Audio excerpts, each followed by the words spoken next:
Hi everybody. This is a pretty stock version of Delver with a couple minor exceptions. The majority of people right now are playing Geist of St. Traft, where I have Blade Slicer. Uh, I think Blade Slicer is better for a couple of reasons. It allows you to be more defensive if you're not the aggressor, which is not ideal, while also giving you the ability to be just as aggressive as they are if you have a Restoration Angel to follow it up. It puts your opponent in these really awkward situations where they need to both kill the token and the Blade Slicer, which if they do will give you a 2-for-1, and if they don't will give you the ability to maximize on your Restoration Angels.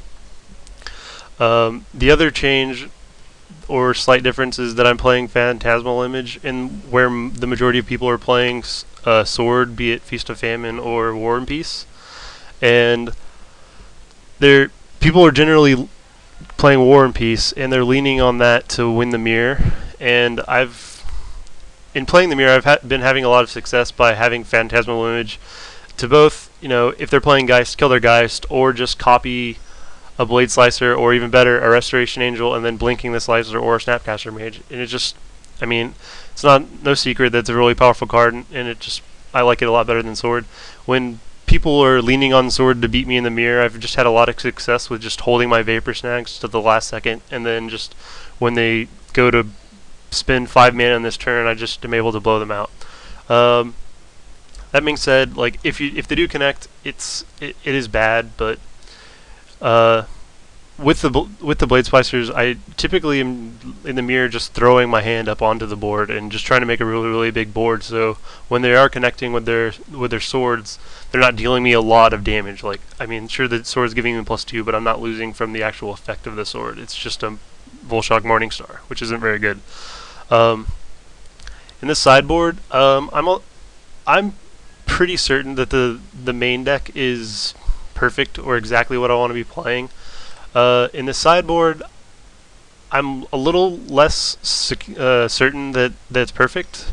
For example, like Timely Reinforcements, I recently played a PTQ on Magic Online, and I got 4th in it, and I've played 3 dailies in 1-2 and 3-1-1, but I haven't touched this card one time in all of those rounds, and that's a pretty good sample size.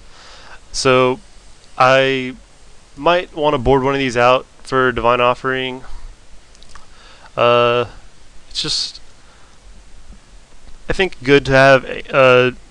Possibly would be good to have 2 answers to resolve swords. More for the red-green matchups, honestly, than the Delver Mirrors, because they have mana guys, so they can just turn to it, and it can be a lot worse. And they also have hasters. The rest of the sideboard, I like a lot.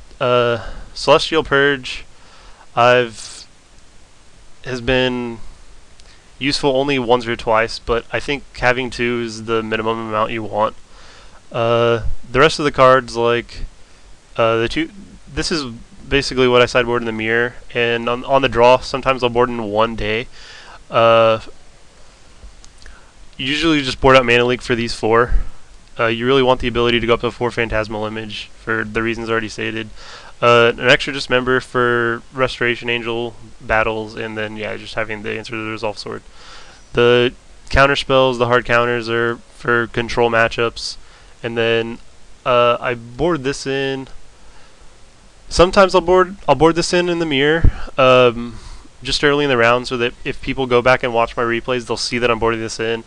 And it's not the worst card. I only like it on the play. Like, I'll play one of these on the draw and one of these on the play sometimes.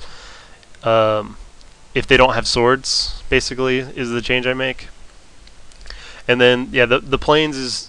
and the days can also come in versus some aggro decks, like the mono green Unicorns deck. And the reason the planes is there is because I usually board in the planes for an island or maybe even a Moreland Haunt, just to make sure that we can cast our double white spells when we're boarding them in. So anyway, let's jump into 2-man, see what happens.